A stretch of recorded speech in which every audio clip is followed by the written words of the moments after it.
मागच्या काही दिवसांपासून महाविकास आघाडीत जागा वाटपावरून गोंधळ सुरू आहे. ठाकरे गटानं काँग्रेसच्या काही जागांवर दावा केल्यानं महाविकास आघाडीत जागा वाटपाचा पेच निर्माण झाला होता. काँग्रेसला किती आणि कोणत्या जागा मिळणार याबाबत वेगवेगळे अंदाज वर्तवण्यात येत होते. अखेर काँग्रेसनं गुरुवारी 48 उमेदवारांची पहिली यादी जाहीर केली. या यादीत काँग्रेसनं आपल्या काही विद्यमान आमदारांना रिपीट केलं आहेच, शिवाय काही नवीन चेहऱ्यांना पहिल्यांदा मैदानात उतरवलं आहे, तर काही विद्यमान आमदारांना वेटिंगवर ठेवलं आहे. गेल्या काळामध्ये ज्या आमदारांनी पक्षाच्या विरोधात काम केलं अशा आमदारांची तिकीट देखील काँग्रेसनं कापली आहेत. त्यांच्या विरोधात नवख्या चेहऱ्याला संधी दिली आहे. एकूणच काँग्रेसच्या पहिल्या यादीची वैशिष्ट्य काय आहेत, यातून काँग्रेसनं नक्की काय डाव टाकलेत, पाहूयात या व्हिडिओतून. नमस्कार, मी सुमित आणि तुम्ही बघताय बोल भिडू. तर काँग्रेसच्या यादीचं पहिलं वैशिष्ट्य म्हणजे 27 आमदारांना रिपीट केलंय. 2019 मध्ये काँग्रेसचे 44 आमदार निवडून आले होते, पण 2024 येईपर्यंत पक्षाला बरीच गळती लागली. काही आमदार सोडून गेले तर काही आमदार लोकसभेवर निवडून गेले. त्यामुळे काँग्रेस विद्यमान आमदारांची संख्या 32 पर्यंत खाली आली. या विद्यमान आमदारांपैकी 27 आमदारांना काँग्रेसनं रिपीट केलंय. रिपीट केलेल्या आमदारांमध्ये अक्कलकुवामधून केसी पाडवी, नवापूरमधून शिरीष कुमार नाईक, धुळे ग्रामीणमधून कुणाल पाटील, मलकापूरमधून राजेश एकाडे, रिसोडमधून अमित झनक, तिवसामधून यशोमती ठाकूर, देवळीमधून रणजित कांबळे, नागपूर पश्चिममधून विकास ठाकरे, नागपूर उत्तरमधून नितीन राऊत, साकोलीमधून नाना पटोले, राजुरामधून सुभाष धोटे, ब्रह्मपुरीमधून विजय वडेट्टीवार, हदगावमधून माधवराव पाटील, पाथरीमधून सुरेश वरपुडकर, मालाड पश्चिममधून अस्लम शेख, मुंबादेवीमधून अमीन पटेल, पुरंदरमधून संजय जगताप, भोरमधून संग्राम थोपटे, कसबा पेठेतून रवींद्र धंगेकर, संगमनेरमधून बाळासाहेब थोरात, लातूर ग्रामीणमधून धीरज देशमुख, लातूर शहरमधून अमित देशमुख, कराड दक्षिणमधून पृथ्वीराज चव्हाण, कोल्हापूर दक्षिणमधून ऋतुराज पाटील, हातकणंगलेमधून राजू आवळे, पलूस कडेगावमधून विश्वजित कदम आणि जतमधून विक्रमसिंह सावंत यांचा समावेश आहे. काँग्रेसच्या यादीतलं दुसरं वैशिष्ट्य म्हणजे विद्यमान आमदारांना वेटिंगवर ठेवणं. काँग्रेसनं 48 उमेदवारांच्या पहिल्या यादीत 5 आमदारांना स्थान दिलं नाही. आमगावमधून साहसराम कोरोटे, जालन्यातून कैलास गोरंट्याल, श्रीरामपूरमधून लहू कानडे, नांदेड दक्षिणमधून मोहन हंबर्डे आणि कोल्हापूर उत्तरमधून जयश्री जाधव अशा 5 आमदारांना त्यांनी तिकीट दिलेली नाहीयेत. जालन्यातून कैलास गोरंट्याल हे प्रबळ दावेदार मानले जातात. असं असतानाही त्यांच्या नावाची घोषणा न झाल्यानं आश्चर्य व्यक्त केलं जात आहे. दुसरीकडे अशोक चव्हाण यांनी काँग्रेसमधून राजीनामा देत भाजपमध्ये प्रवेश केल्यानंतर काँग्रेसचे इतरही काही आमदार राजीनामा देणार अशी चर्चा होती. त्या यादीमध्ये साहसराम कोरोटे आणि मोहन हंबर्डे यांचा समावेश होता. हीच बाब लक्षात घेऊन या दोघांना काँग्रेसनं वेटिंगवर ठेवल्याचं सांगितलं जातं. श्रीरामपूरमधून लहू कानडे यांना पक्षांतर्गत विरोध असल्याचं समजतं. इथून काँग्रेसचे हेमंत ओगले विधानसभेच्या रिंगणात उतरण्यासाठी इच्छुक आहेत. विद्यमान आमदार लहू कानडे यांच्याऐवजी मला उमेदवारी द्यावी अशी त्यांनी मागणी केली आहे. उमेदवारी दिली नाही तर वेगळी भूमिका घेऊ असंही संकेत ओगले यांनी दिलेत. यामुळे काँग्रेसनं श्रीरामपूरच्या जागेचा निर्णय घेतला नसल्याचं बोललं जात आहे. उरलेल्या कोल्हापूर उत्तरच्या आमदार जयश्री जाधव यांची उमेदवारी ही धोक्यात असल्याची शक्यता वर्तवली जाते आहे. काँग्रेसच्या यादीतलं तिसरं वैशिष्ट्य म्हणजे 10 नवीन चेहऱ्यांना संधी. पहिल्या यादीत काँग्रेसनं किरण तडवी, राजेंद्र कुमार गावित, प्रवीण चौरे, धनंजय चौधरी, तिरुपती कोंडेकर, मिनल खदगावकर, विलास औताडे, ज्योती गायकवाड, प्रभावती घोगरे आणि राहुल पाटील अशा 10 नवख्या चेहऱ्यांना निवडणुकीच्या मैदानात उतरवलं आहे. यात किरण तडवी यांना नंदुरबारमधून तिकीट दिलंय. काँग्रेसने इथं मागच्या निवडणुकीमध्ये पराभूत झालेल्या उदयसिंग पाडवी यांचा पत्ता कट केलाय. राजेंद्र कुमार गावित यांना शहाद्यामधून तिकीट दिलं असून ते भाजपचे मंत्री विजयकुमार गावित यांचे बंधू आहेत.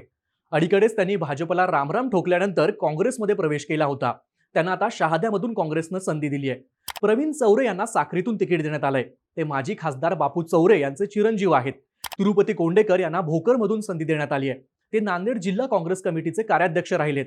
मिनल खदगावकर यांना नायगावमधून तिकीट दिलं असून त्या माजी खासदार भास्करराव खदगावकर यांच्या स्नुषा आहेत. विलास औताडे यांना फुलंब्रीतून पहिल्यांदाच विधानसभेला तिकीट देण्यात आलंय.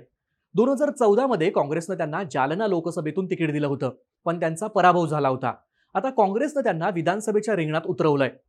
ज्योती गायकवाड यांना धारावीतून तिकीट दिलं आहे. त्या काँग्रेस खासदार वर्षा गायकवाड यांच्या भगिनी आहेत. तर शिर्डी विधानसभेतून प्रभावती घोगरे यांना काँग्रेसने संधी दिली आहे. त्या लोणी खुर्दच्या सरपंच असून विखे पाटील कुटुंबाच्या कट्टर विरोधक मानल्या जातात. राहुल पाटील यांना करवीर विधानसभेतून तिकीट दिलं गेलंय.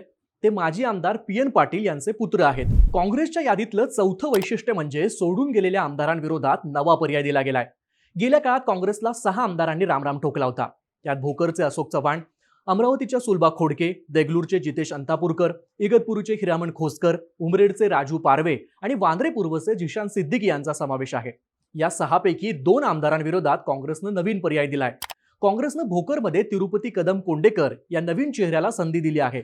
तर अमरावतीचे आमदार सुलभा खोडके यांच्या विरोधात जुन्या सहकार्याला बळ दिलंय. इथून काँग्रेसनं सुनील देशमुख यांना तिकीट दिलंय. देगलूर, इगतपुरी आणि उमरेडमध्ये काँग्रेसनं अजून उमेदवार जाहीर केलेला नाही. तर वांद्रे पूर्वची जागा त्यांनी ठाकरे गटाला सोडली आहे. ठाकरे गटाकडून इथं वरुण सरदेसाई यांना उमेदवारी देण्यात आली आहे. काँग्रेसच्या यादीतलं पाचवं वैशिष्ट्य म्हणजे फक्त एकाच जागेवर भाकरी फिरवली. काँग्रेसनं पहिल्या यादीत 5 विद्यमान आमदारांना वेटिंगवर ठेवलं असलं तरी यातल्या कुणाचंही तिकीट अजून कापलेलं नाही. त्यांना वेटिंगवर ठेवण्यात आलंय. केवळ रावेरच्या जागेवर काँग्रेसनं भाकरी फिरवली आहे. इथले विद्यमान आमदार शिरीष चौधरी यांचं तिकीट कापून काँग्रेसनं त्यांचे पुत्र धनंजय चौधरी यांना तिकीट दिलंय. शिरीष चौधरी हे मागच्या काही दिवसांपासून आजारी असतात. प्रकृतीच्या कारणामुळे इथून त्यांच्या मुलाला तिकीट देण्यात आलंय. या मतदारसंघात चौधरी कुटुंबाचं कायमच वर्चस्व राहिलंय.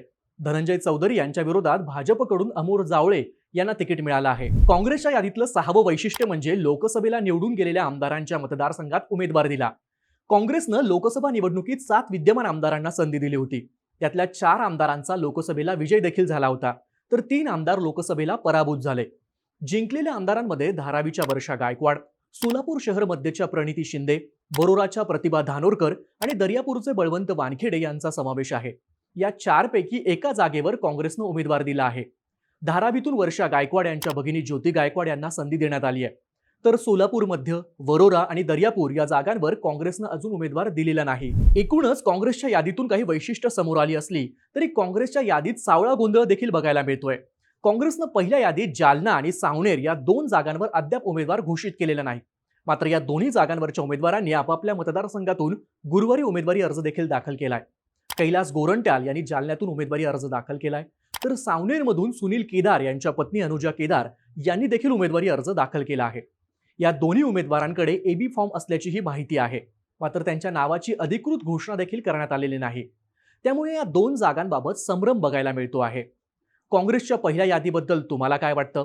लोकसभेप्रमाणे काँग्रेस विधानसभेला देखील मोठा भाऊ ठरणार का? तुमच्या प्रतिक्रिया कमेंट करून नक्की सांगा आणि अशाच राजकीय घडामोडी विस्ताराने पाहण्यासाठी बोल व्हिडिओला नक्की सबस्क्राईब करा.